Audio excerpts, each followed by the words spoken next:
അടിപൊളി ഒരു കറുമുറു ദോശ ആയാലോ? അതെ, കറുമുറു ദോശ, കറുമുറു ദോശ, അടദോശ, അങ്ങനെ പല പേരിലാണ് നമ്മളുടെ ഈ ഒരു ദോശ അറിയപ്പെടുന്നത്. നല്ല ടേസ്റ്റ് ആയിട്ടുള്ള ഒരു ഐറ്റമാണ്. അപ്പോൾ നമുക്കിനി വീഡിയോയിലേക്ക് കിടന്നാലോ?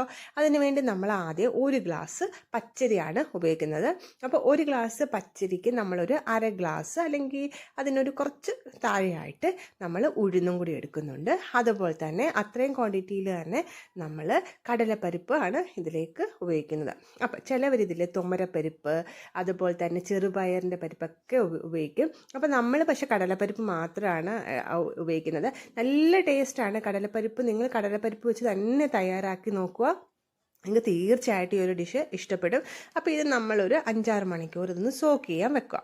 അതൊന്ന് സോക്കൊക്കെ ആയതിനു ശേഷം നമ്മളിനി ഇതിലേക്ക് ആദ്യം കുറച്ചൊരു പച്ചമുളക് നിങ്ങളുടെ സ്പൈസസിനനുസരിച്ച് ആഡ് ചെയ്ത് കൊടുക്കുക. അതുപോലെ തന്നെ വറ്റൽമുളകും ഇത് നമ്മളൊന്ന് 2 വറ്റൽമുളക് എടുത്തിട്ടുണ്ട്. അത്യാവശ്യം വലിപ്പമുള്ളതാണ്, അധികം എരിയില്ലാത്തതാണ്. അത് നമ്മൾ കുറച്ച് നേരം വെള്ളത്തിലൊന്ന് കുതിർത്ത് വെച്ചതിന് ശേഷം അത് അത്യാവശ്യം നല്ല ക്വാണ്ടിറ്റി തന്നെ ഇഞ്ചിയുടെയൊക്കെ ടേസ്റ്റ് എടുത്തറിയണം. പിന്നെ കൊച്ചുള്ളി ഉണ്ടെങ്കിൽ കൊച്ചുള്ളി തന്നെ ആഡ് ചെയ്ത് കൊടുക്കുക. സവാളയേക്കാൾ നല്ലത് കൊച്ചുള്ളി ആയിരിക്കും. കൊച്ചുള്ളി ഇല്ലെങ്കിൽ മാത്രമേ നിങ്ങൾ ഒരു സെക്കൻഡ് ഓപ്ഷനായിട്ട് സവാള എടുക്കാവൂ. കൊച്ചുള്ളി തന്നെ എടുക്കാൻ ശ്രമിക്കുക. പിന്നെ ആവശ്യത്തിന് കുരുമുളക്, അതുപോലെ തന്നെ കുറച്ച് കറിവേപ്പില, ഇത്ര ആഡ് ചെയ്തിട്ട് അത് നമ്മളൊന്ന് ചതച്ചെടുക്കുക. അരക്കരുത്, ചതച്ച് തന്നെ എടുക്കുക. പിന്നെ നമ്മൾ നേരത്തെ കുതിർക്കാൻ വെച്ചിരുന്ന ആ ഒരു അരിയൊക്കെ ഉണ്ടല്ലോ, അതും കൂടി എടുത്ത് ഒന്ന് ചതച്ചെടുക്കുക. ഇതിലൊന്നും നമ്മൾ ഓവറായിട്ട് അരച്ചെടുക്കുകയോ ചെയ്യരുത്. എല്ലാം ചതച്ച് തന്നെ എടുക്കുക. അതിന് ശേഷം ആ ജാറ് കഴുകി കുറച്ച് വെള്ളം കൂടി നമ്മൾ ഒഴിച്ച് അതൊന്ന് ലൂസാക്കി എടുത്തിരുന്നാൽ മതിയാകും. അതിന് ശേഷം നമ്മളിതിലേക്ക് ഉപ്പ്, ആവശ്യത്തിന് കായപ്പൊടി പിന്നെ ഇട്ട് നന്നായിട്ടൊന്ന് മിക്സ് ചെയ്ത്, ഇത് നമുക്ക് ഓവറായിട്ടുള്ള ഒരു വെള്ളം അങ്ങനെ വേണ്ട. ദോശയുടെയൊക്കെ ആ ഒരു ബാറ്ററിൻ്റെ അത്രയും ലൂസ് വേണ്ട. അതുകൊണ്ട് നമ്മളെല്ലാം പറഞ്ഞില്ലേ, കുറച്ച് വെള്ളം ഒഴിച്ച് എല്ലാം ചതച്ച് എടുക്കുക. ഇനി ഇത് നമ്മൾക്ക് അപ്പം തന്നെ ചുട്ടെടുക്കാൻ ഞാൻ ഒരു ചട്നി തയ്യാറാക്കുന്ന അത്രയും ടൈം ഒരു 10 മിനിറ്റ് അതൊന്ന് മാറ്റി വെച്ചിട്ടുണ്ടായിരുന്നു.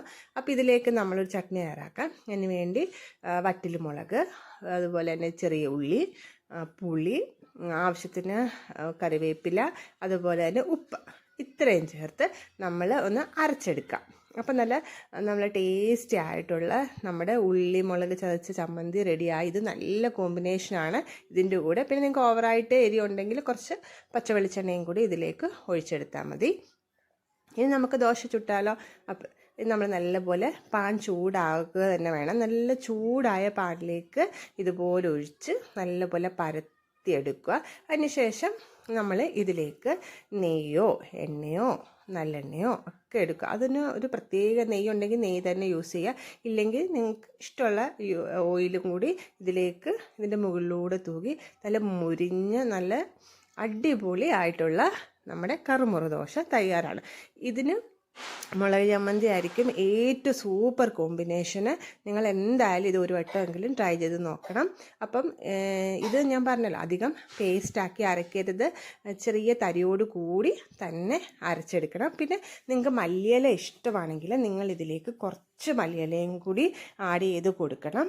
ഇത് നമ്മൾ ദോശ ചുടുന്നതിന് കുറച്ച് മുമ്പായിട്ട് ഞാൻ ഈ ഒരു ഇതിൽ എടുത്തില്ല. പിന്നെ ഞാൻ മല്ലിയിലയും കൂടി ഇട്ടും കൂടെ ട്രൈ ചെയ്ത് നോക്കി, നല്ല ടേസ്റ്റായിരുന്നു. പിന്നെ ഇത് അത്യാവശ്യം നന്നായിട്ട് മുരിച്ച് തന്നെ എടുക്കുക. ഒരു മീഡിയം ഫ്ലെയിമിലിട്ട് കുക്ക് ചെയ്ത് നല്ല മുരിച്ച് നല്ല ചൂടോടുകൂടി കഴിക്കാൻ നോക്കുക. അപ്പോൾ നല്ല ടേസ്റ്റായിരിക്കും. നമ്മുടെ പരിപ്പോടെയൊക്കെ ഇഷ്ടമുള്ളവർക്കാണെങ്കിൽ ഇത് കൂടുതലും ഇഷ്ടപ്പെടും.